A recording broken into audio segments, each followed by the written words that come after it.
semester 5. Video ini dibuat untuk menyelesaikan salah satu tugas dalam mata kuliah Sejarah dan Filsafat Matematika dengan dosen pengampu Ibu Hartini SPD MPD. Kami dari kelompok beranggotakan 3 orang yang masing-masing bekerja sama memenuhi tugas dengan judul materi Sejarah Matematika India. Sebelum kami masuk ke pembahasan lebih lanjut, izinkan kami memperkenalkan diri terlebih dahulu. Yang pertama ada Siti Normaya Elida dengan NIM 2020110992. Selanjutnya ada saya sendiri, Siti Cuniati dengan NIM 2020110114. Yang terakhir ada Dini Lestari dengan NIM 202011100973.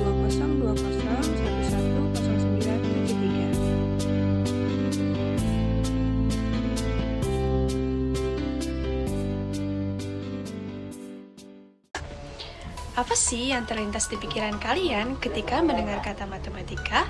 Kebanyakan dari kita pasti berpikir matematika adalah pelajaran yang susah, yang kerjaannya cuma ngitung dan menghafal rumus-rumus saja. Padahal sebenarnya matematika jauh lebih dari itu. Yuk, mari simak video ini agar kita lebih mengenal bagaimana sejarah matematika, khususnya di India. Di berbagai negara, matematika memiliki historinya masing-masing, dari matematika Yunani hingga matematika modern yang sekarang kita gunakan.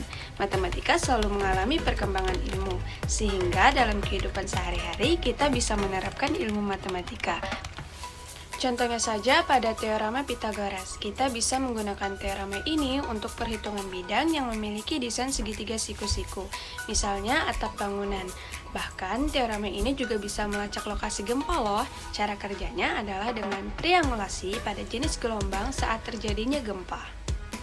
Nah, itu baru satu contoh loh teman-teman. Masih banyak lagi ilmu matematika yang bisa kita terapkan di kehidupan, dan manfaatnya bisa kita rasakan hingga sekarang. Sampai di sini sudah paham dong pentingnya kita belajar matematika? Itu tadi pengantar kita ya teman-teman. Sekarang kita masuk ke judul materi yang akan kami bahas, yaitu sejarah matematika di India. Matematika India atau juga bisa disebut matematika Hindu muncul pada abad ke-26 sebelum Masehi dan berakhir pada abad ke-14 Masehi. Matematika India ini berkembang setelah matematika Cina dan berakhir tepat sebelum munculnya matematika Eropa abad pertengahan. Matematika India dimulai sejak munculnya sebuah peradaban yang terletak di daerah aliran sungai Indus. Peradaban ini biasa disebut peradaban lembah Indus. Kota-kota yang mereka tempati kala itu diatur secara geometris. Sekitar abad ke-15 sebelum Masehi, bangsa India diusir oleh bangsa Arya yang datang dari Asia Tengah. Selama kira-kira 1000 tahun, bangsa Arya menyempurnakan tulisan Hindu dan bahasa Sanskerta. Beberapa penulis agama juga menulis sejarah matematika, karena dalam pembangunan altar Buddha direntangkan tali yang menunjukkan pengenalan tigaan Pythagoras. Kemudian lahirlah matematika Vedanta yang berkembang di India sejak zaman besi.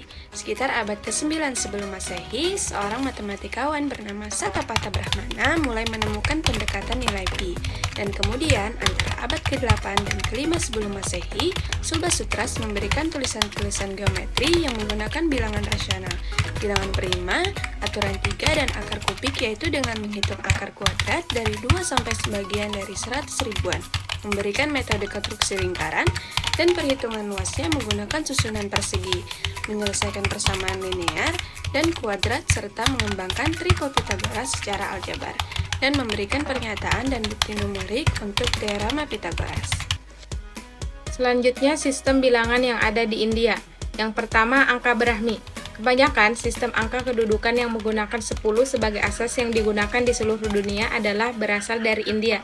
Sistem angka India lazimnya dikenali di barat sebagai sistem angka Hindu-Arab atau angka Arab, karena ia diperkenalkan di Eropa melalui orang Arab. Selanjutnya angka Gupta. Periode Gupta adalah selama dinasti Gupta memerintah sampai ke Magadha di timur laut India pada awal abad 4 Masehi sampai akhir abad 6 Masehi. Angka Gupta dibangun dari angka Brahmi dan tersebar luas oleh kerajaan Gupta. Angka Gupta lalu berkembang menjadi angka Nagari. Kadang-kadang juga disebut angka Devahagari. Untuk contohnya bisa dilihat gambar di samping. Selanjutnya, angka nagari. Angka nagari sering disebut-sebut oleh Al-Biruni sebagai kebanyakan bilangan, karena banyak dikirim ke dalam dunia Arab. Angka India menyebar ke bagian dunia antara abad 7 sampai 16 Masehi dan sudah menyebar sampai di Eropa di akhir abad 5 Masehi. Untuk contohnya bisa dilihat sebagai berikut. Selain angka Brahmi, angka Gupta, dan angka nagari, India bahkan menciptakan konsep angka nol. Konsep angka nol ini pertama kali muncul ada di India. Menurut budaya India, angka nol yang dilambangkan dengan gambar lingkaran menandakan bawah lingkaran kehidupan. Ahli matematika yang berasal dari India merupakan seorang astronot dan ia bernama Brahma Gupta. Seiring dengan berjalannya waktu dan perkembangan ilmu pengetahuan yang semakin modern, membuat konsep angka nol yang telah dikembangkan oleh Brahma Gupta mulai dikenal oleh masyarakat Timur Tengah. Pada masa itu, perkembangan ilmu pengetahuan dunia Islam sedang berada di puncak kejayaannya, hingga pada akhirnya datanglah seorang astronom yang berasal dari India dan ia bernama Khanka. Selanjutnya, tokoh matematika India. Yang pertama, Panini. Kira-kira abad ke-5 sebelum Masehi, Panini yang merumuskan aturan-aturan tata bahasa Sanskerta. Notasi yang digunakan sama dengan notasi matematika modern dan menggunakan aturan-aturan meta, transformasi, dan rekursi. Yang kedua, Surya Siddhanta. Kira-kira abad ke-400 sebelum Masehi. Surya Siddhanta memperkenalkan fungsi trigonometri sinus, kosinus, dan balikan sinus, dan meletakkan aturan-aturan yang menentukan gerak sejati benda-benda langit yang bersesuaian dengan posisi mereka sebenarnya di langit. Yang ketiga, Aryabhata, abad ke-499 Masehi. Aryabhata adalah matematikawan dan astronom India yang lahir pada tahun 475 Masehi dan meninggal pada tahun 550 Masehi.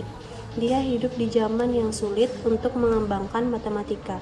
Bahkan pada masa itu, dia merupakan satu-satunya orang yang menemukan rumus-rumus matematika sebelum lahirnya ahli-ahli matematika pada masa modern kini.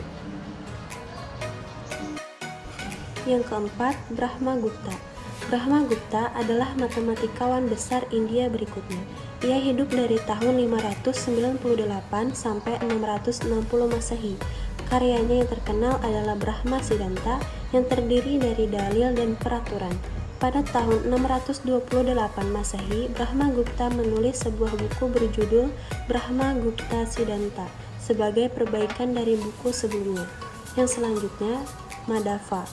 Madhava dari Sanggamagrama lahir dengan nama Irinjatapili Madhava Nambodiri tahun 1350 hingga 1425, adalah matematikawan dan astronom India dari kota Irinjalakuda dekat Cochin, Kerala, India. Ia merupakan pendiri sekolah astronom dan matematika Kerala. Madhava dianggap sebagai salah satu matematikawan astronom terbesar pada abad pertengahan dan telah menyumbangkan kontribusi dalam deret tak terhingga kalkulus, trigonometri, geometri, dan aljabar. Pembahasan berikutnya yaitu penemuan yang berhubungan dengan matematika di India. Yang pertama, The Sulba Sutra, catatan tertua matematikawan India yang berisi lampiran teks-teks agama yang memberikan aturan sederhana untuk membangun altar berbagai bentuk, seperti kotak, persegi panjang, dan lain-lain. Lampiran ini juga memberi metode untuk membuat lingkaran dengan memberikan persegi yang luasnya sama, serta berisi penjelasan verbal awal mengenai teorema Pythagoras. Yang kedua, The Siddhanta Surya, catatan yang memperkenalkan fungsi trigonometri sinus, kosinus, dan sinus inverse, yang meletakkan aturan untuk menentukan gerakan yang sebenarnya posisi benda-benda langit. Yang ketiga, naskah Bhakhasali. Naskah Bhakhasali merupakan naskah awal yang ditemukan ratusan tahun lalu. Naskah Bakhasali, sebuah buku petunjuk tentang aturan-aturan dan contoh ilustrasi dan pemecahannya, terutama tentang aritmatika dan aljabar, serta beberapa geometri dan pengukuran. Naskah tersebut memberikan banyak pernyataan aturan, kemudian diikuti contoh dan tanda matematika serta pembuktiannya. Yang terakhir, nilai Pi. Aryabhata bekerja pada pendekatan untuk Pi dan memungkinkan telah sampai pada kesimpulan bahwa Pi adalah tidak rasional. Pada bagian kedua dari Aryabhata atau Ganatipada 10, ia menulis dalam bahasa Sanskerta yang artinya tambahkan 4 dan 100 kalikan dengan 8 dan kemudian menambahkan 62.000. Dengan aturan ini, keliling lingkaran dengan diameter 20.000 dapat ditemui menjadi Pi 3,1416.